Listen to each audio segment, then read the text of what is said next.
Esse é um vídeo que parece meio idiota, né? Afinal de contas, pingar colírio é só acertar uma gota do remédio dentro do olho, certo? Mais ou menos. A primeira dúvida dos pacientes é: o médico falou para eu pingar o colírio 3 vezes ao dia, mas quantas gotas cada vez? Sempre uma gota. A não ser que seja uma doença muito específica, e nesse caso o teu oftalmologista vai ajudar, a regra é uma gota a cada vez que tiver que usar o colírio. Se você usar mais do que uma gota, você vai desperdiçar remédio e dinheiro, porque vai escorrer pelo rosto e, claro, essa gota que escorre pelo rosto não tem função. Claro que colírio é que nem comprimido, né? Você pode ter diferentes remédios que estão ali naquela solução dentro do frasquinho do colírio. Então, se você usa um colírio lubrificante só para manter o olho molhadinho, você pode usar várias vezes por dia e até pingar mais do que uma gota de cada vez. Não faz diferença. O mais importante no uso adequado é no caso dos colírios que tem uma medicação dentro que teus olhos precisam. Por exemplo, no caso do paciente com glaucoma, que tem pressão alta nos olhos, o colírio é importante para diminuir a pressão e, com isso, diminuir o risco do paciente perder visão. Nesses casos, a gente precisa usar a técnica adequada para tirar o máximo de cada gota do colírio. Uma coisa muito comum, e a gente vê isso no consultório mesmo, quando a gente coloca uma gota de colírio no olho do paciente, ele fecha os olhos com força.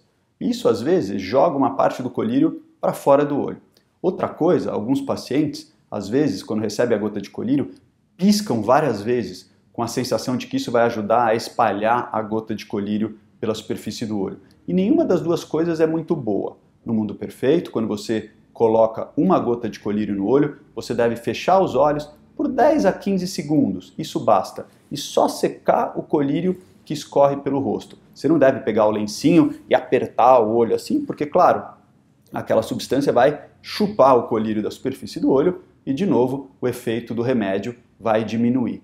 Outra dúvida muito frequente e que a gente vê no caso de pós-operatórios ou nos pacientes que usam mais de um remédio para glaucoma é como pingar mais de um colírio. Vamos dizer que você tenha 2 colírios que precisam ser usados de manhã e de novo no final do dia. E nesse caso é ideal deixar 10 ou 15 minutos entre uma gota e outra. Por quê? Quando você coloca a primeira gota do colírio e logo em seguida coloca a segunda, o colírio vai acabar escorrendo pelo rosto e você não vai permitir o efeito máximo de cada remédio no olho. E a última dica parece óbvia, mas não é. Muitas vezes, para os pacientes mais velhos, principalmente os pacientes que têm alteração da mobilidade das mãos, por exemplo, por artrite reumatoide ou artrose, é muito difícil pingar o colírio de maneira adequada. E nesses casos é importante que alguém ajude o paciente, ou pelo menos treine com o paciente para ter certeza que ele está conseguindo colocar a gota do colírio dentro do olho de maneira segura e, se possível, sem desperdício da medicação. Espero que essas dicas sejam úteis para você usar o colírio de maneira adequada, controlar melhor a doença dos teus olhos e, claro, economizar dinheiro.